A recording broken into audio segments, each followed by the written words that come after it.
Hello there, this is the Shadow Ranger, and I'm here to talk about Slammiversary and where we go from here. Um, James Storm and Alex Shelley defeated the British Invasion, therefore Beer Money are still the tag team champions.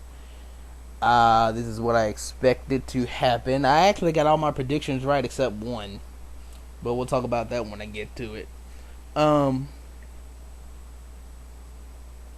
this was the first match on the card, and it was kind of one I wasn't that interested in because it's morning over here when the pay per view's on, so I was actually getting showered up and ready to go to work when this match was on. I just saw like the ending of it, so there's not a whole lot I have to say about it. But Storm and Shelley won. That's what I expected. I think they go on against Mexican America now.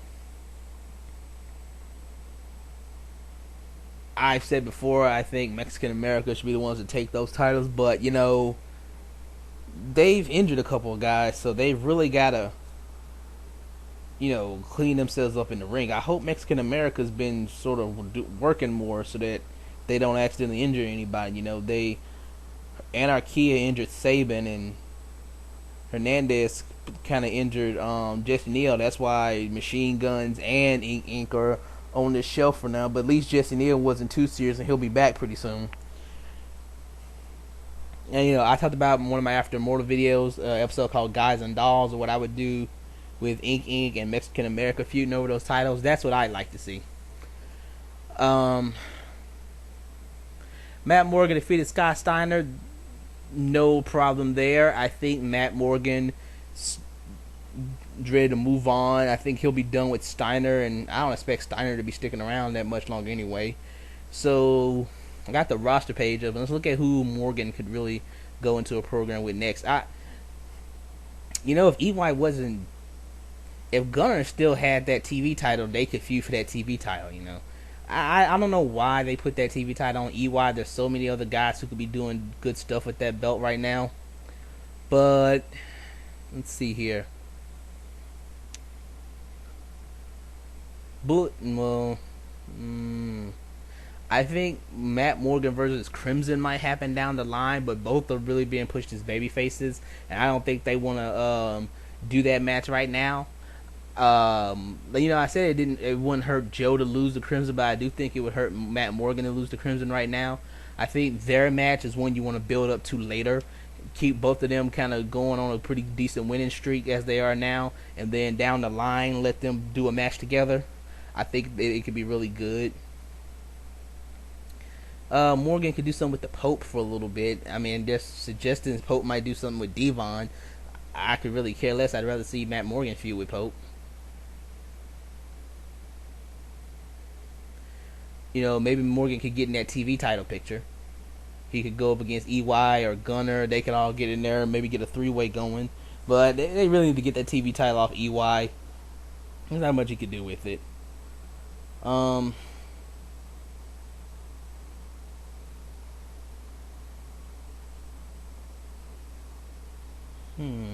Matt Hardy's a possibility. Hadn't seen Rob Terry or RVD or Murphy for a while. Maybe one of them could do a little something. OJ, he's been kind of gone for a little bit. He could come back and do something. You also got Samoa Joe. That could be Joe's next program. Matt Morgan and Samoa Joe could go after each other next.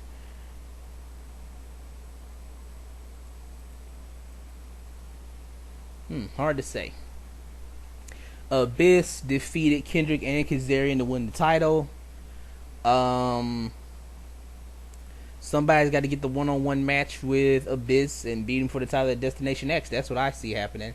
He goes in. I think if they're going to have the X Division title main event that pay-per-view, then he can be in the main event of the show, and maybe Kendrick could get another shot one-on-one. Maybe they bring back somebody from the past. Maybe Christopher Daniels. That's a possibility. Crimson defeats Samoa Joe is what I expected.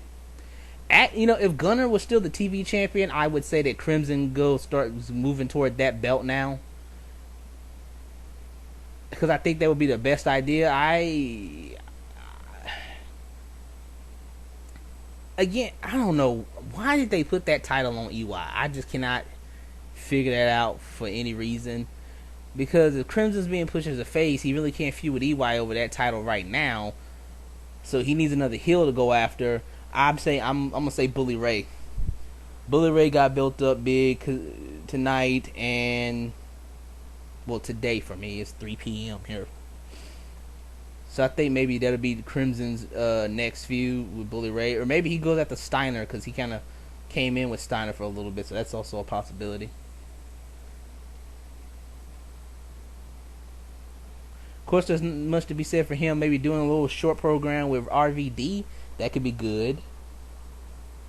But I think Crimson needs maybe one or two more big wins, and then he needs to get the TV title and run with that belt for a pretty long time. He's a guy that should, and he'd be perfect for TV champ because he's a guy they're building up with an undefeated streak, and to get that going, he really needs to be on TV for a while.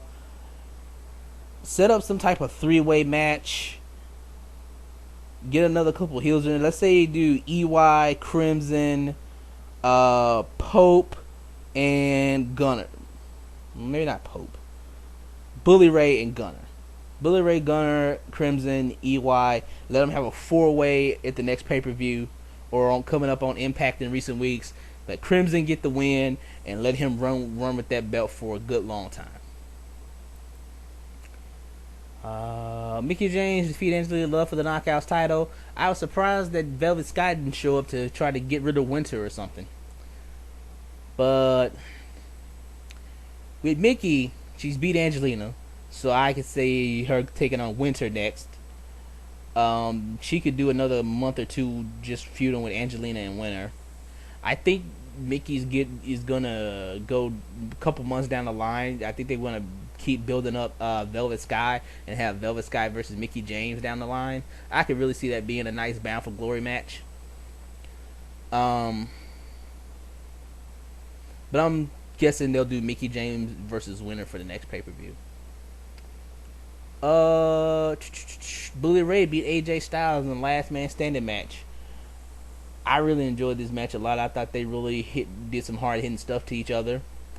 This was the only match I predicted wrong. Bully Ray won barely, and I think some people are gonna jump up and say, "Oh, AJ was buried." No, he wasn't.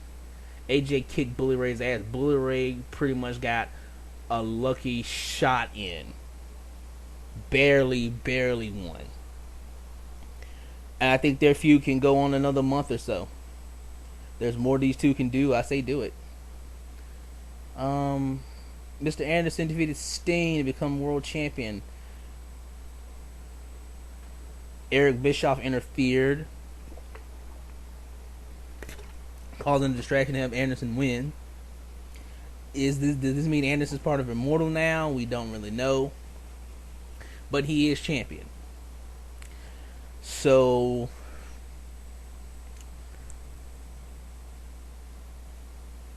we'll talk about that in just a second. Their final battle, Kurt Angle beat Jeff Jarrett, and he kept his Olympic gold medal, and he's now the number one contender for the world title. So we know that our next world title match is going to be Anderson defending against Kurt Angle. That'll be fun. They had a pretty good little program last year, and they can recreate that magic. The two work well together. That'll be pretty fun to see. Sting continues going after Hogan. With the way the match ended, Hogan was on Impact this week saying he guaranteed the network that this match was going to go off, that the world title match wasn't going to have any type of outside interference or shenanigans. It was going to be a straight up winner and a straight up loser. But we didn't get that because of Eric Bischoff, so maybe Hogan has some words for Eric Bischoff. But where Sting goes from here, I'm not quite sure. He's going after Immortal, I know. So he's going to be dealing with Immortal guys. Maybe, Sting did get pinned by Gunner in that tag match on Impact. Maybe Sting's next program is with Gunner. That could work.